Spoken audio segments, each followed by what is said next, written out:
A graça e a paz do Senhor Jesus Cristo seja com esta igreja amada. Amém, irmãos? Quem está dormindo ainda, diga amém. Então vamos acordar, uai. Era para brincar mesmo, irmãos. Para mim é uma alegria estar aqui com os irmãos. O seu querido pastor Pablo, já tinha me convidado, acho que umas outras 2 vezes, e realmente não foi possível. Me parece, eu não estava, pelo menos na última vez aqui na cidade, acabou que o pastor Anderson, lá da igreja, já esteve aqui, né, pastor Anderson, e minha querida esposa, coloque-se em pé, pastora Sônia, que está aqui, as irmãs provavelmente já a conhecem, né, amém? E a minha filha, Radassa, caçula, por favor, Radassa, tira a máscara para eles conhecerem seu rostinho. É bonito este rosto. Puxou o pai. Eu tenho 2 filhas, a outra, a primogênita, está agora nos Estados Unidos, já está morando lá. E as 2 se parecem muito com o pai do céu. Peguei os irmãos, né? Para mim é uma alegria estar aqui com os irmãos, saber que, na verdade, estou vindo aqui para fechar um ciclo, né? E os irmãos estão aí, de vento em popa, né? Todo mundo entusiasmado, cheios de expectativas, para conhecer o novo lugar onde o Senhor tem preparado para vocês, né?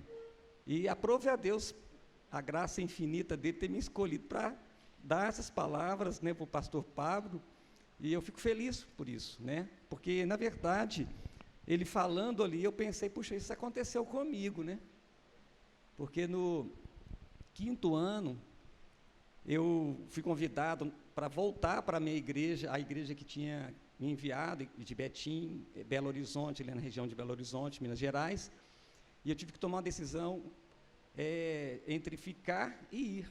Então, Deus tinha confirmado que meu ministério aqui não tinha terminado, que ainda tinha muita água para rolar e passar debaixo da ponte. E quando ele falava, eu lembrei disso, né? Então, na verdade, eu estava falando, acho que um pouco da minha história, né? E o Senhor está confirmando. E, queridos, o que vocês precisam para dar tudo certo e vocês romper, porque Deus vai levar vocês muito longe. O Senhor vai levá-los a tomar conta, espalhar a palavra dele aqui na cidade de Piracicaba, região, estado de São Paulo, Brasil e o mundo. Opa, é isso mesmo? É isso, querido, que Deus tem para vocês.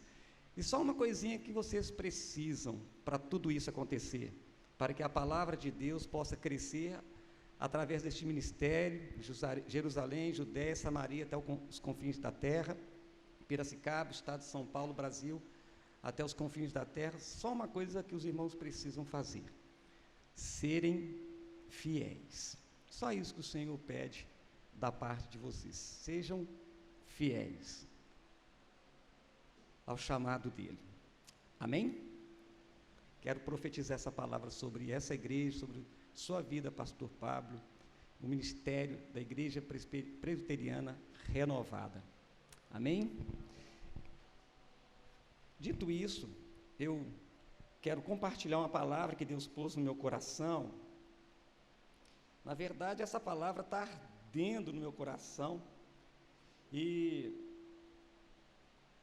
é uma ministração que, na verdade, há muito tempo atrás o Senhor falou comigo, e quando o pastor Pablo me convidou, eu falei, o que eu poderia, né? O que o Senhor deseja falar com esta igreja que está agora indo, né, voando, né, tomando novos rumos. E então o Senhor pôs no meu coração de compartilhar com vocês, né, de compartilhar este pão do céu, a mensagem de Isaías capítulo 6.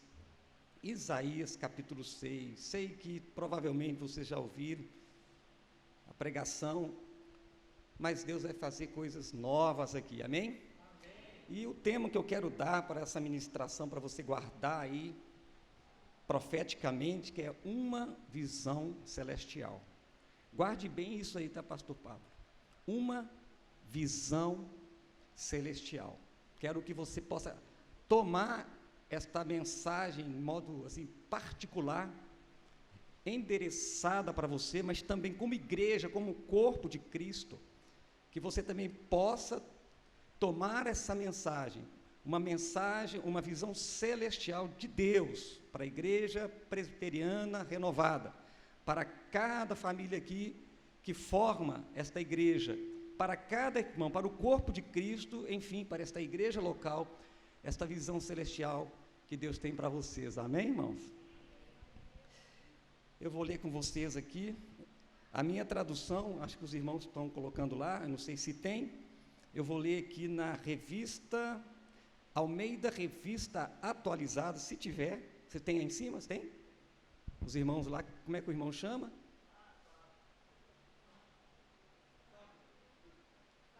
Fábio, amém, então Fábio, vamos lá, Isaías capítulo 6, aqui não tem relógio não, né, irmãos?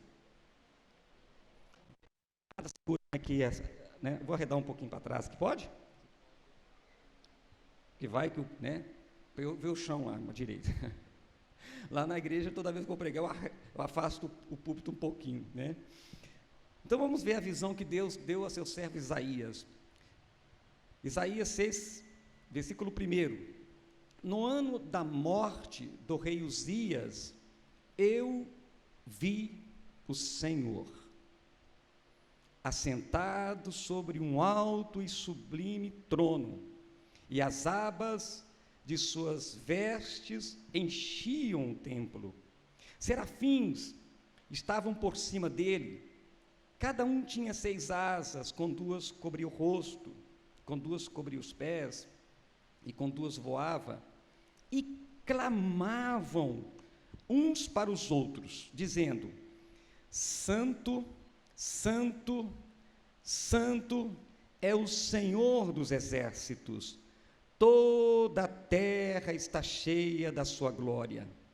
As bases do limiar se moveram à voz do que clamava, e a esta casa de Deus, se encheu de fumaça, se encheu da glória de Deus.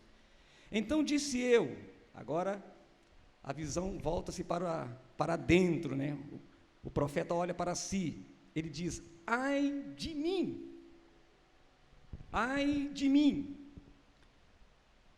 estou perdido. Por quê? Porque sou um homem de lábios impuros e habito no meio de um povo de impuros lábios, e os meus olhos viram o Senhor dos exércitos, viram o Rei. Então um dos serafins voou para mim, trazendo na mão uma brasa viva, que tirara do altar com a tenaz. Com a brasa tocou a minha boca e disse: eis que ela tocou os teus lábios, a tua iniquidade foi tirada, e perdoado o teu pecado.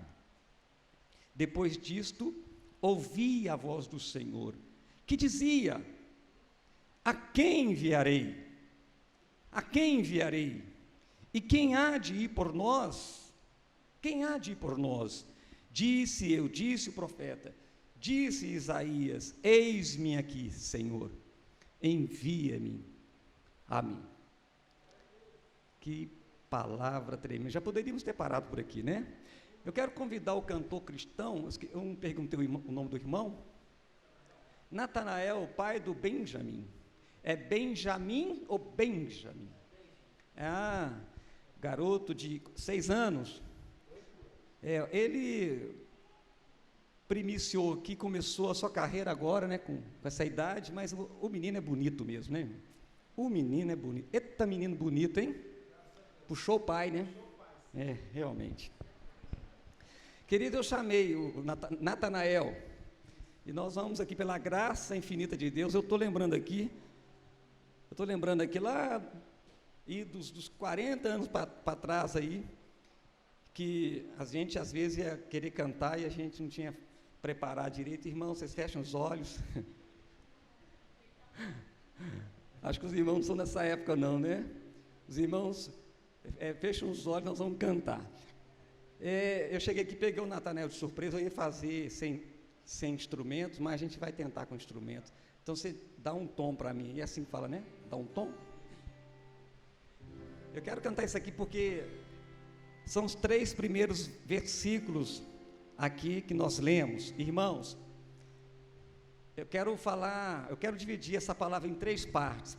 Se não der para falar a última parte, mas a segunda, a terceira, se eu tiver que falar da primeira parte, já foi bom. Porque a primeira parte é a mais importante, porque fala do Senhor, fala desta reunião aqui. Nós saímos dos nossos lares, pessoas diferentes, histórias diferentes, não é? Não é verdade? Eu saí lá, por exemplo, de Betim, mineiro. O pastor é de onde? Mato Grosso. Tem Piracicabana aqui, tem gente de todo lado. Todos nós temos uma história diferente. Estamos aqui com um único propósito. E você vai saber agora, se já não sabe, é claro. Sentado está o Senhor sobre um alto e sublime trono, e as abas de suas vestes cobrem o templo, e as abas de suas vestes cobrem o templo. Novamente. Sentado está o Senhor sobre um alto e sublime trono, e as abas de suas vestes cobrem o templo, e as abas de suas vestes cobrem o templo. Serafins estão por cima dele e clamam uns aos outros, dizendo: Santo, Santo, Santo é o Senhor dos exércitos, aleluia. Santo, Santo é o Senhor. Serafins estão por cima dele e clamam uns aos outros, dizendo: Santo, Santo, Santo é o Senhor dos exércitos, aleluia. Santo, Santo é o Senhor, aleluia, aleluia.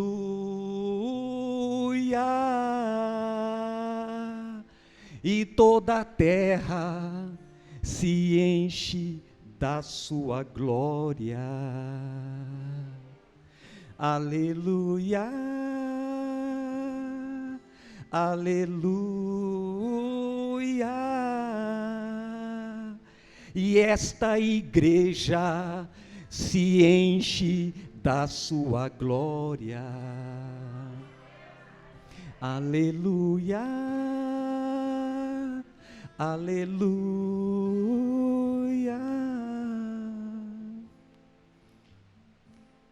E minha vida se enche da sua glória,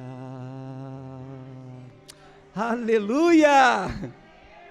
Oh Senhor, nós te adoramos, nós te agradecemos, Pai, pelo privilégio e oportunidade que você tem nos dado, de poder, Senhor, nos assentar para ouvir a tua palavra, de receber do Senhor neste primeiro dia da semana.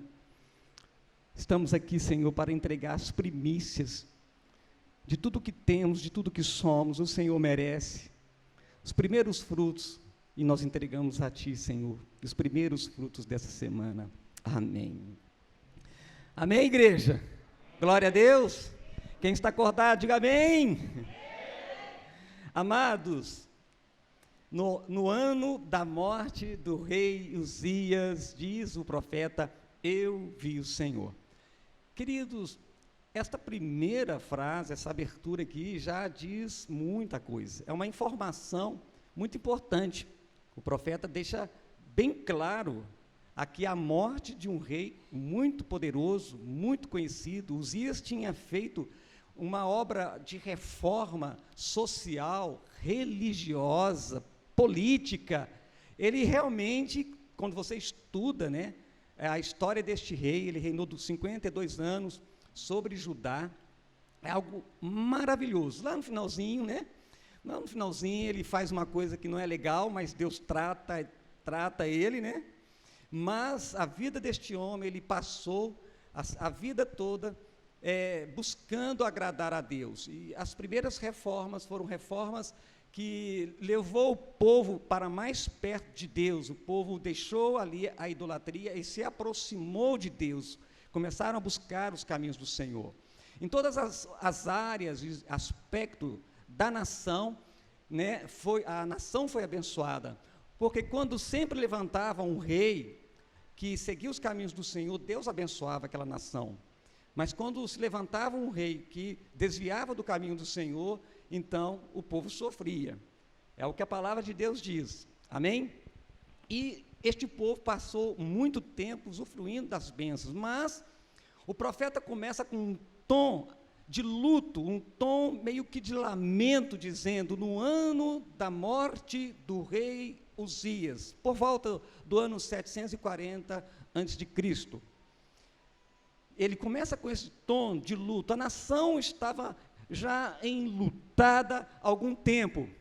Logo após Uzias, viriam 2 outros reis, depois de Jotão, 2 outros reis, um chamado Acaz e outro chamado Manassés, e esses reis realmente levam a nação à perdição, ao afastamento do Senhor e à decadência de Judá.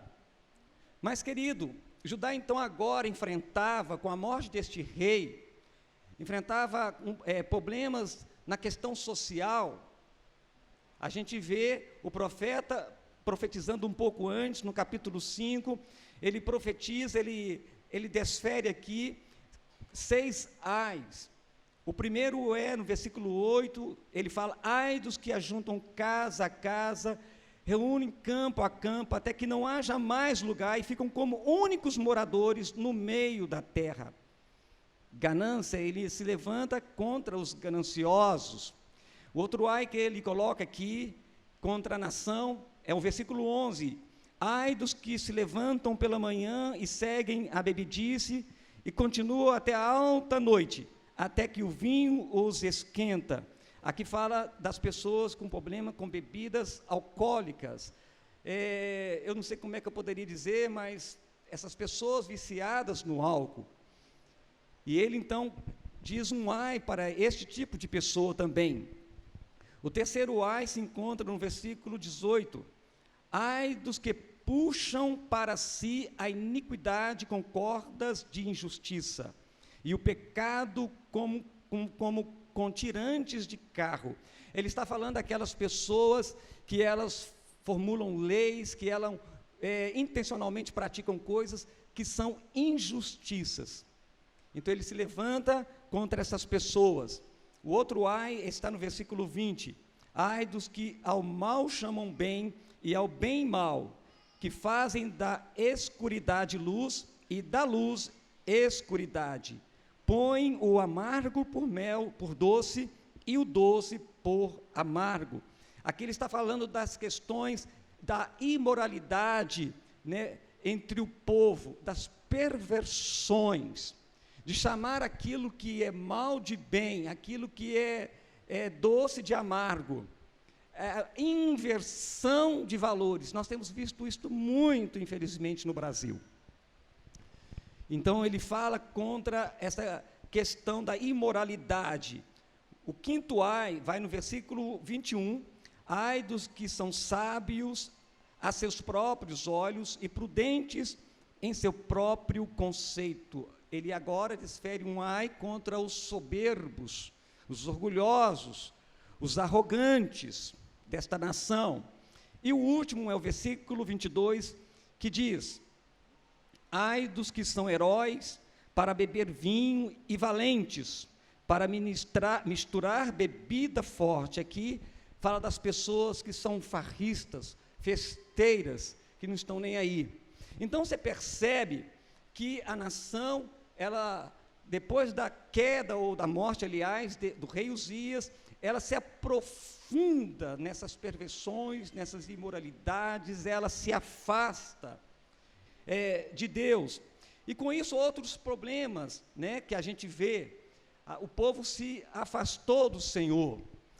Problemas com políticas internacionais, enfrentando assim agressões da Síria, dos assírios, dos egípcios, enfim, até mesmo de Israel. Eles estavam então vivendo um momento dramático, um momento difícil nessa nação, por isso, com um tom de luto, de lamento, aqui Isaías começa no ano da morte do rei Uzias. Essa era a visão que o profeta tinha diante de si, a visão política, a visão social, a visão econômica da sua nação. Por isso que ele começa com este tom. Mas, amados, ele diz: eu vi o Senhor assentado sobre um alto e sublime trono. Que maravilha! Ao mesmo tempo, agora Deus, ele tira os olhos do profeta das circunstâncias, da situação da nação de Judá, dos problemas que eles estavam vivenciando, das dificuldades em todos os segmentos, dos problemas do povo. Deus faz com que o profeta tire os olhos, então, e volte os seus olhos para o alto, né, para o que é sublime, para aquilo que é exaltado, para o trono do Senhor, para aquele que está sentado no trono, para aquele que reina eternamente. E é assim que Deus trabalha na vida de seu povo, daqueles que Ele chama para si. Querido, é verdade que nós enfrentamos muitos problemas no Brasil. É verdade que o Brasil tem passado por uma crise política há muito tempo. O povo não mais acredita tanto assim nos seus políticos, aquele que os representam. É verdade que o Brasil passa por uma crise no judiciário. Nós enfrentamos questões econômicas sérias.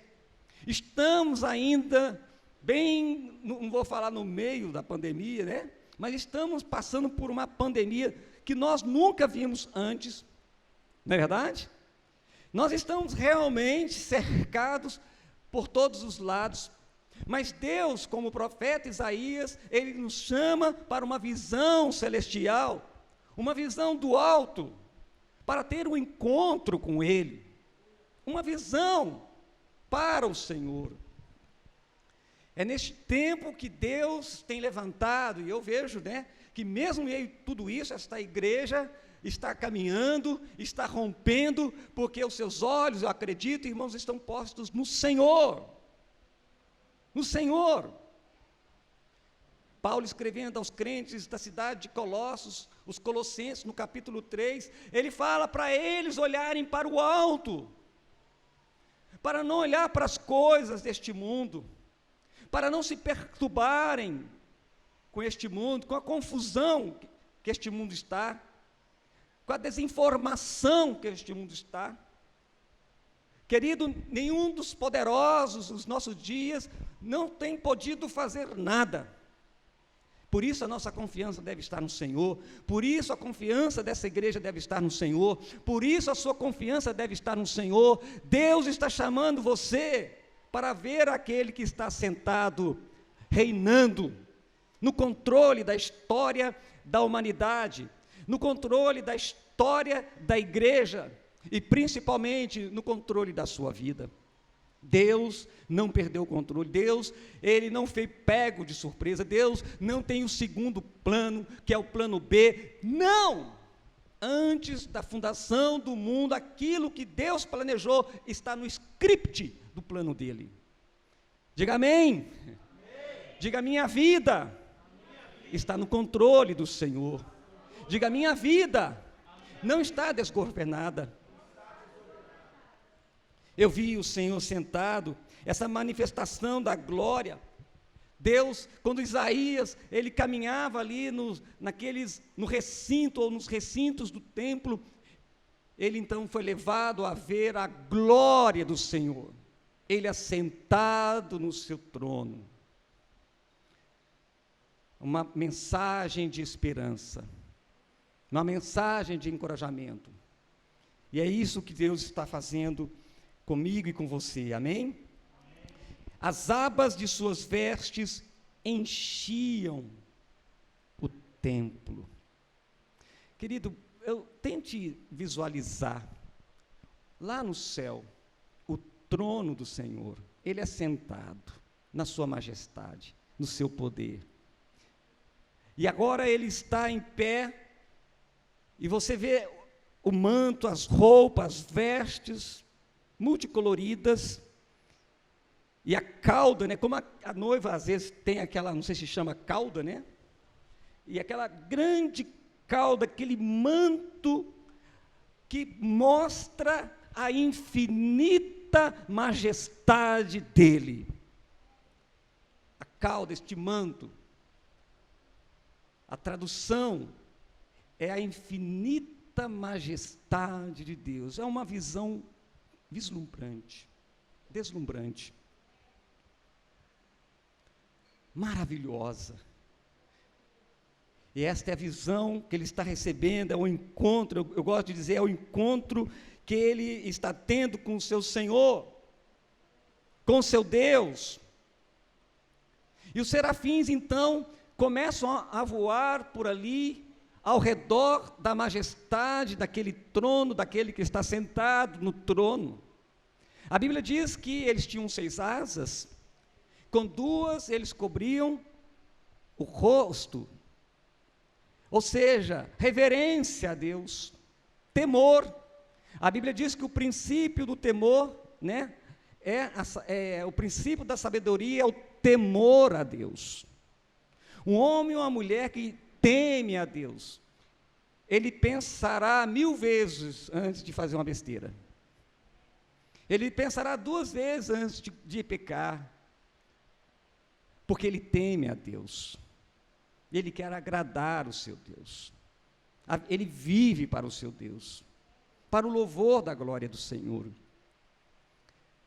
E com as outras 2 cobriam os pés, fala da humildade. Aqueles seres celestiais estavam ali como fogo, porque serafins em chamas, mas com uma reverência diante daquele que está ali assentado, mas chegam também com humildade. E a Bíblia nos diz, querido, que todo aquele que se humilha será exaltado, não é verdade? Mas todo aquele que não se humilha, que se ensoberbece, será humilhado. Aqui está a majestade, aqui está a glória. Devemos nos aproximar da presença de Deus em temor, em reverência, em humildade. E com as outras 2, eles voavam. Eles tinham pressa em obedecer às ordens daquele que estava sentado no trono. Eles não pensavam 2 vezes em obedecer, em cumprir aquilo que o Senhor pedia. Nós temos que, querida, aprender a não pensar 2 vezes, a fazer as coisas que o Senhor nos pede. Muitas vezes nós não vamos entender naquele momento, mas entenderemos depois. Mas o que importa é nós sermos fiéis à palavra do Senhor. Nós somos chamados, queridos, discípulos de Jesus, aqueles que obedecem, aqueles que são disciplinados.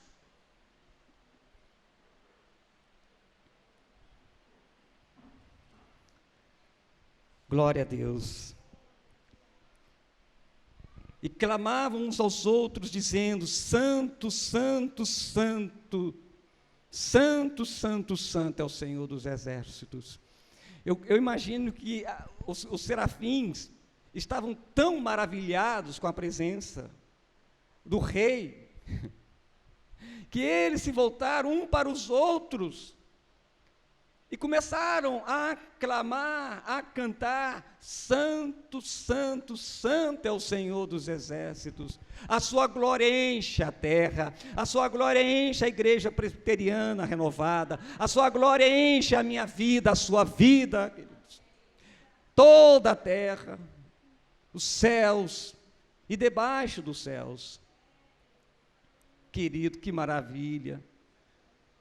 A gente estava aqui louvando, a gente está treinando, nós estamos treinando, porque, querido, nós vamos cantar para valer quando nós estivermos lá na glória, amém? Quando lemos Apocalipse, ali estão cantando os 4 seres viventes, depois vem os 24 anciãos, depois vem aquela multidão, miríades e milhões de anjos, e depois a igreja se une para cantar. Vai chegar esse dia, queridos. Lá não haverá mais dor, não haverá mais pranto, não haverá lágrimas, não haverá enfermidades, não haverá Covid, para sempre estaremos com o Senhor. Então nós estamos ensaiando aqui, irmãos. Mas eu confesso que quando eu estava cantando aqui, quando chegou na última música, eu pensei: essa igreja agora vai ser arrebatada, vai ser hoje. Ah, querido, santo, santo, santo. No hebraico, repetir 2 vezes santo significa santíssimo, algo muito santo. Mas quando repete, querido, a 3ª vez, é algo que sobe o nível. Sobe o nível, aqueles serafins subiram o nível. Não temos como descrever esta glória em linguagem humana. É muito lindo a presença do Senhor, a sua majestade, a sua glória, a sua misericórdia, a sua justiça. A santidade de Deus é indescritível, irmãos. E aqui, nesses 4 versículos, o que nós podemos ver, irmãos, é a transcendência de Deus. Todo o céu enchendo da sua glória, todo o céu cantando a sua glória.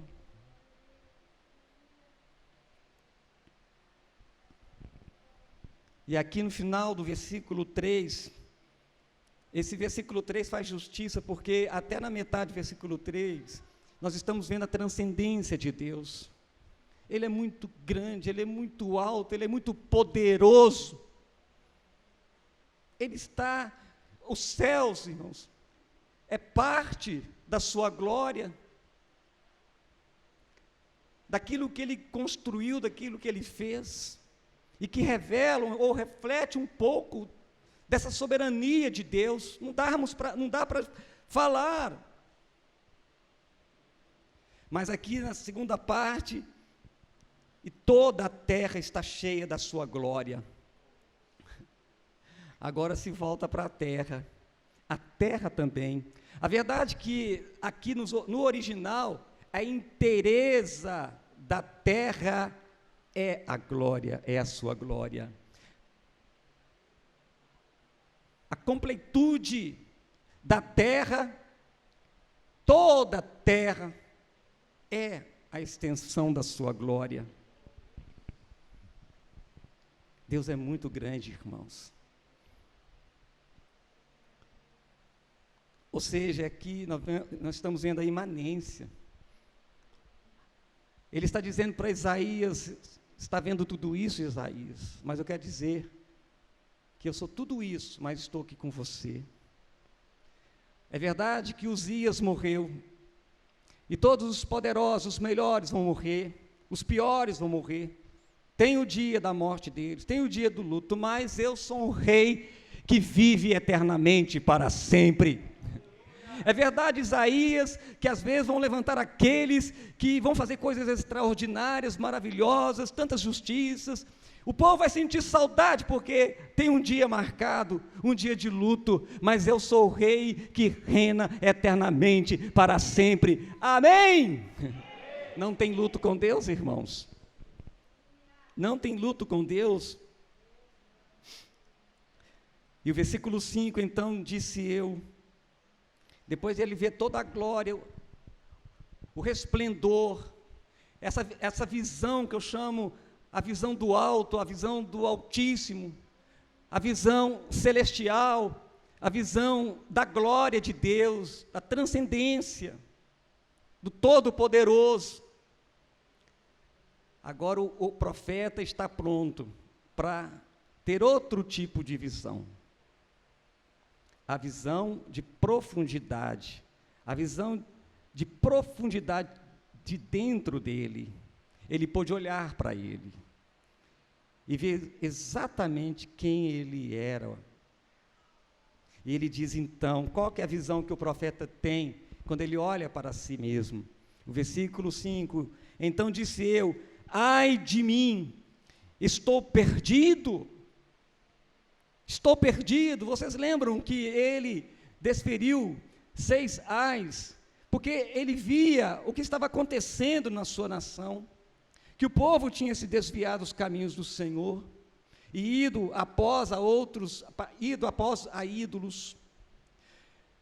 Mas agora ele olha, querido, e quando nós estamos diante da presença de Deus, querido, nós olhamos para nós mesmos, porque a santidade de Deus produz em nós esse sentimento de quem sou eu, ai de mim, ai de mim.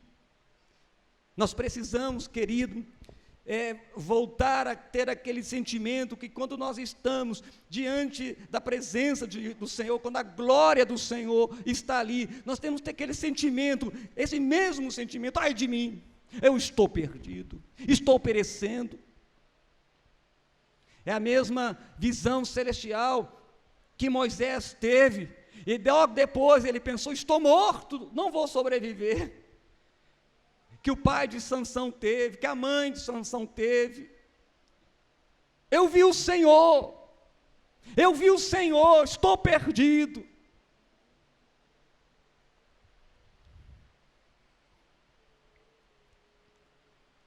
E ele diz, querido, eu sou um homem de lábios impuros.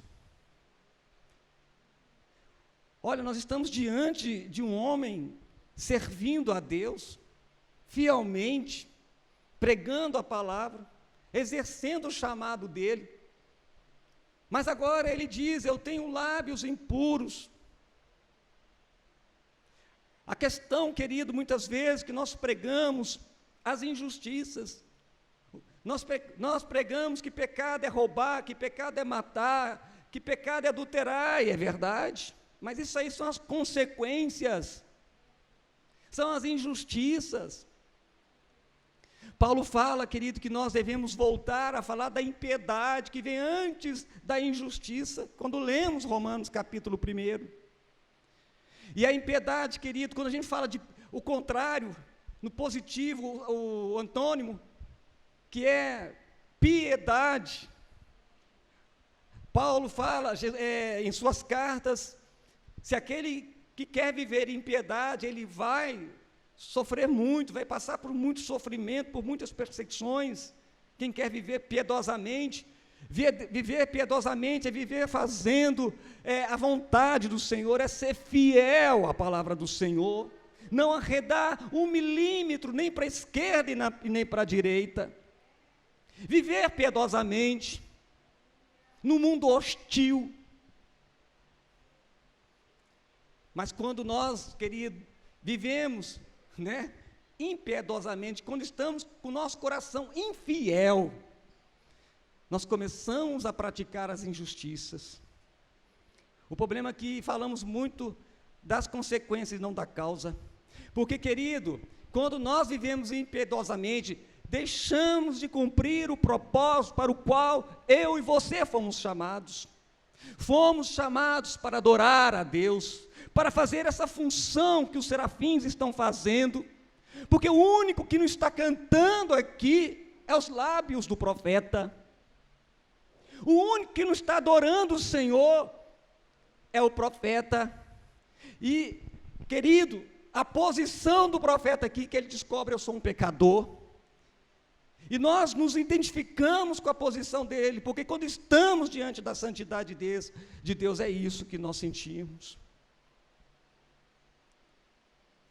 Então, querido, o maior erro, a gravidade está de permitir a impiedade no nosso coração, porque é algo que está lá dentro. Acho que é Provérbios 4, 23, que diz que de todas as coisas que eu e você devemos guardar o nosso coração. É porque dele procedem as saídas da vida. Por isso, querido, que Jesus falou, não, essa é a prática do pecado adultério, mas se você, lá no seu coração, desejar a mulher do próximo, já é um pecado, já é adultério. Então, a questão é, querido, que nós somos chamados para adorar o Senhor. Por isso que o profeta tem uma visão da adoração. E olha que os estudiosos, irmãos queridos, dizem que a visão que o profeta teve foi do Jesus glorificado, pré-encarnado, Cristo pré-encarnado. Ele cita, João no capítulo 12, cita esta ocasião, falando que Isaías teve uma visão do Senhor nos seus dias. Nós estamos lendo um livro que, na verdade, o profeta Isaías, o livro de Isaías é considerado o evangelho do Antigo Testamento, porque este é o profeta messiânico.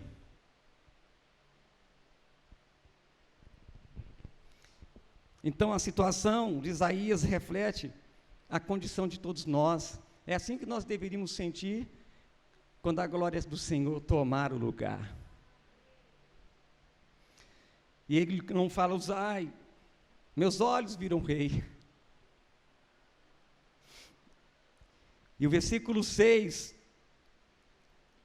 então um dos serafins voou para mim, trazendo na mão uma brasa viva, que tirara do altar com uma tenaz, e com a brasa tocou a minha boca e disse, eis que ela tocou os seus lábios, a tua iniquidade foi tirada e perdoado o teu pecado.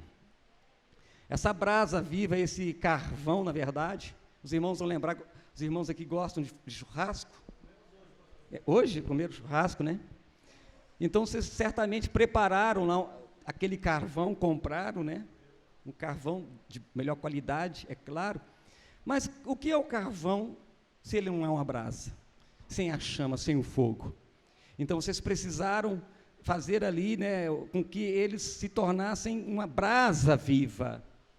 E agora, aqueles carvões ali, né, vários deles, brasas vivas, tiveram então o poder de fazer o churrasco. E os irmãos saborearam um churrasquinho bom. Glória a Deus. Querido, abrindo aqui um parêntese,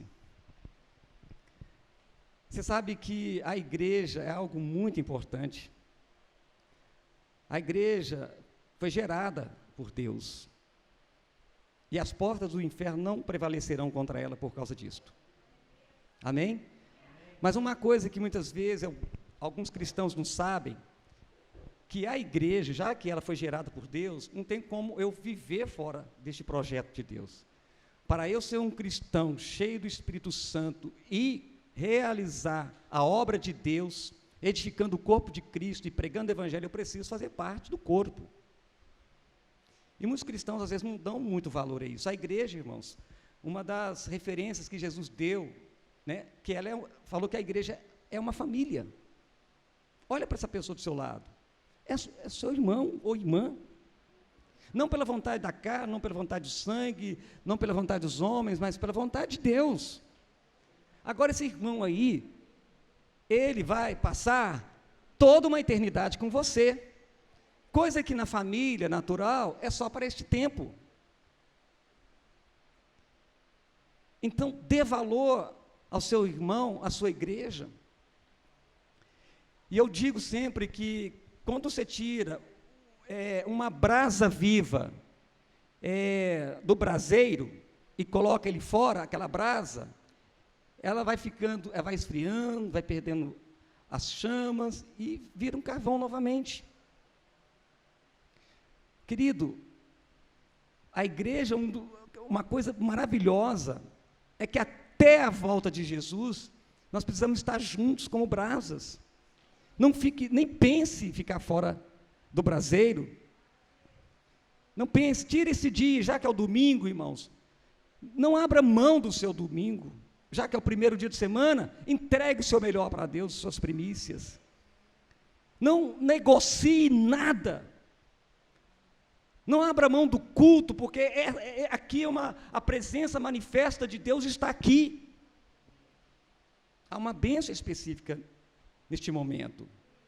Fechando parênteses, essa brasa aqui é o poder purificador e transformador. Vocês lembram que Isaías percebeu que ele era o quê? Um pecador. Eis que eu sou um pecador, meus lábios são impuros e habito no meio de um povo de impuros lábios. Meus olhos viram o Senhor, estou perdido. Aí, imediatamente, um dos serafins vai até o altar, veja o altar, provavelmente o altar de incensário, até mesmo referido lá no Apocalipse, o altar onde as orações dos santos estão lá. E de repente ele pega com um instrumento, uma daquelas brasas, e toca na boca, nos lábios do profeta, e ele diz: eis que a tua iniquidade, o teu pecado é tirado. Ele ali tem uma experiência, eu creio que o dia, né, da expiação de Isaías foi naquele momento que ele recebeu o toque purificador e transformador. E é o que Deus quer fazer comigo e com você. Deus quer da sua igreja homens e mulheres que tenham lábios puros, mãos limpas, coração puro, para que o mundo veja, para que o mundo olhe para mim e para você, e vejam homens e mulheres cheios do Espírito Santo e de poder. É assim, querido, que você vai ver o progresso desta igreja, conquistando passo a passo, metro a metro, quarteirão por quarteirão, querido, bairro por bairro desta cidade, e vai chegar aos cantos da terra. Não duvide dessa palavra. A tua iniquidade é tirada. E aqui a gente percebe o anseio do profeta, porque no último versículo, depois disto, versículo 8, ouvi a voz do Senhor que dizia, depois de todo esse processo de purificação, de transformação, deste homem de Deus, em tempos de dificuldade, tumultuosos, uma crise nacional que imperava os quatro cantos, pessoas, poucos aproveitando as oportunidades da crise, porque muitas pessoas, na crise, ela aumenta o seu dinheiro, as suas possessões, mas não são muitos, é claro, né? E a grande maioria se empobrece. Isaías vivia uma situação assim, querido, que não é muito diferente que nós estamos vivendo nesse querido Brasil, onde Deus nos plantou. Mas veja, ele foi o que renovado? Ele foi o que transformado? Diga amém. Diga: Senhor, toca hoje na minha vida. Senhor, tome uma destas brasas do teu altar, toca em meus lábios, toca em minha vida.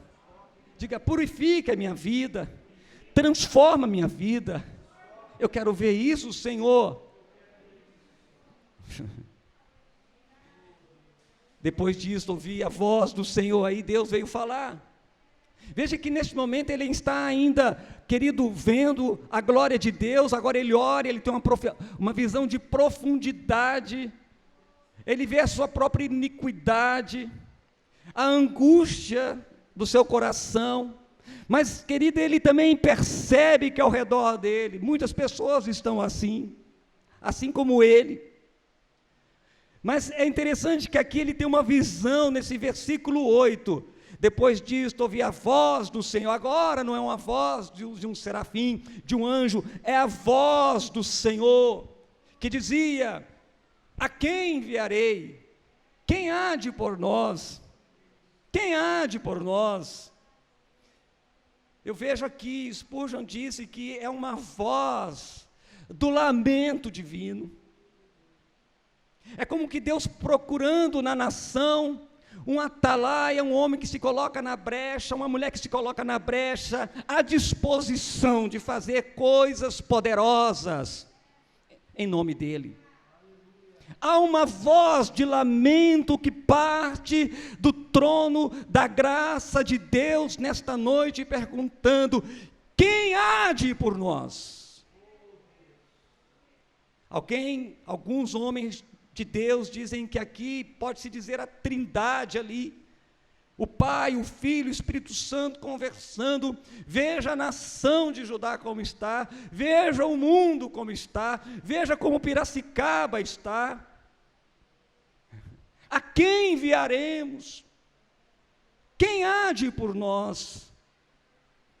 E aqui, querido, depois de ter passado pela visão do Altíssimo, do alto, da glória de Deus, da majestade de Deus, uma visão celestial, e depois de tendo uma visão do seu coração, uma visão de profundidade, da iniquidade que havia no coração dele, e que uma necessidade de mudança de vida, só então que o profeta está pronto, e ele diz: eis-me aqui,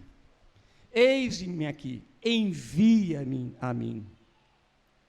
Amados, esta é a resposta deste homem, foi a resposta de Paulo, porque ele via que a ira de Deus iria cair sobre aquela nação. Algo tinha que ser feito de imediato, não para depois, mas para agora. Agora, a hora é agora. Então ele: estou aqui, Senhor, estou aqui. A partir de então, Isaías, ele iria transmitir a mensagem divina de advertência e de esperança para os homens, para as mulheres, para os adolescentes, para os jovens, para as crianças, para os idosos daquela nação. E essa prontidão do profeta, atendendo o apelo divino, a obra missionária, de falar desta visão celestial às pessoas ali, aos pecadores, esta mesma motivação, esse desprendimento, sabe, querido, nós devemos ter hoje, agora. Hoje, Deus quer te dar essa visão celestial. Ela não é exclusiva de Isaías. Ela foi colocada aqui, deixada aqui, para que um dia alguém viesse diante de vocês e pregasse e os desafiassem a querer também: Deus, eu quero essa visão. Deus, eu quero que o Senhor abra os teus céus. Eu quero ver a tua glória, Senhor. Eu quero ver, ó Deus, a tua majestade, Senhor. Eu quero ver as tuas maravilhas, os teus sinais, os teus prodígios na minha vida, na minha casa, na vida de meus filhos, na minha igreja, onde eu trabalho, onde eu estudo, no meu bairro, na minha rua. Eu quero que a glória do Senhor tome a terra. E sabe como a glória do Senhor tome a terra, irmãos? Quando você e eu vamos em obediência a esse chamado, e abrimos a nossa boca e começamos a falar com as pessoas, elas vão olhar para você e vão ver a glória de Jesus em sua vida, sendo refletida, elas vão desejar o que você tem, elas vão desejar esta visão celestial. Deus quer transformar a sua vida hoje, irmão. E eu não estou falando aqui de nascer de novo, porque não é o caso dessa pregação. O que eu estou falando aqui é que Deus quer pegar você, já que nós estamos fechando o ciclo aqui. Deus está levando vocês, querido, não é somente para aquele lugar, mas é para todos os lugares. Deus começou uma obra aqui. E Ele é aquele que termina.